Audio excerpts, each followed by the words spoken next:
குழம்பு செய்யலாமா? மட்டன் வந்து ஒரு 3/4 கேஜி எடுத்து வச்சுருக்கேன்.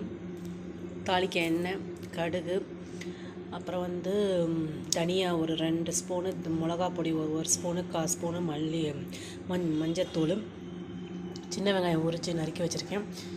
கொத்தமல்லி வந்து லாஸ்ட்டில் தூவுறதுக்கு, கருவேப்பிலை போட்டு தாளிக்கிறதுக்கு. இந்த இது வந்துட்டு தேங்காய், ஒரு பட்டை, 2 லவங்கம், ஒத்த ஏலக்காய், கொஞ்சம் சோம்பு, 2 முந்திரி பருப்பு, கொஞ்சம் ஒரு ஸ்பூனு சீரகம், ஒரு அரை ஸ்பூன் வந்துட்டு மிளகு சேர்த்துருக்கேன். இதெல்லாம் நம்ம அரைக்க போகிறோம், சரிங்களா? இதை எப்படி செய்யலான்னு பார்க்கலாமா? இப்போ ஃபஸ்ட்டு நம்ம ஒரு பாத்திரம் வச்சாச்சு, அதுக்கு எண்ணெய் ஊற்றிக்கலாம். எண்ணெய் ஊற்றியாச்சுங்க. தேவையான அளவு உப்பு சேர்த்துக்கோங்க. அதை நான் சொல்லலைன்ட்டு நீங்கள் அப்படியே இது பண்ணிடாதீங்க. தேவையான அளவு உப்பு சேர்த்துக்கோங்க. எண்ணெய் சூடானதும் கடுகு போட்டு தாளிச்சிக்கலாம்.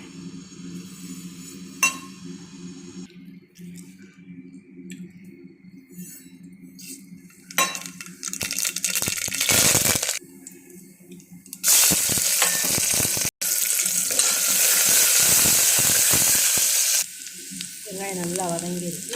இந்த இஞ்சி போட்டு பேஸ்ட் ஆட் பண்ணிக்கணும். வாசனை போகணும், நல்லா வதக்கணும். இதில் மட்டனை போட்டு ஒரு 2 நிமிஷம் அப்படியே வதக்கணும். தேவையான அளவு உப்பு போட்டுக்கோங்க. ஊற்றிட்டு நல்லா ஒரு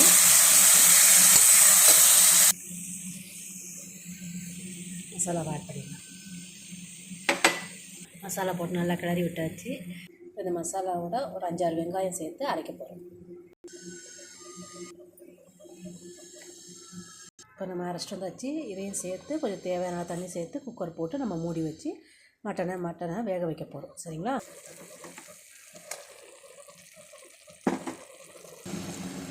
இதுக்கு தேவையான அளவு தண்ணியும் சேர்த்துக்கலாம். தேங்காய் அரைச்ச தண்ணியோட சேர்த்து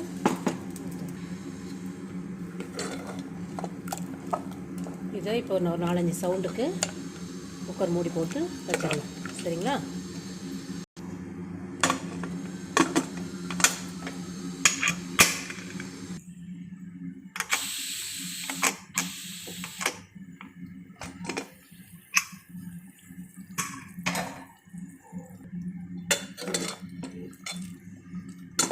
மட்டன் குழம்பு ரெடி. இது பண்ணும்போது கொத்தமல்லி தூவி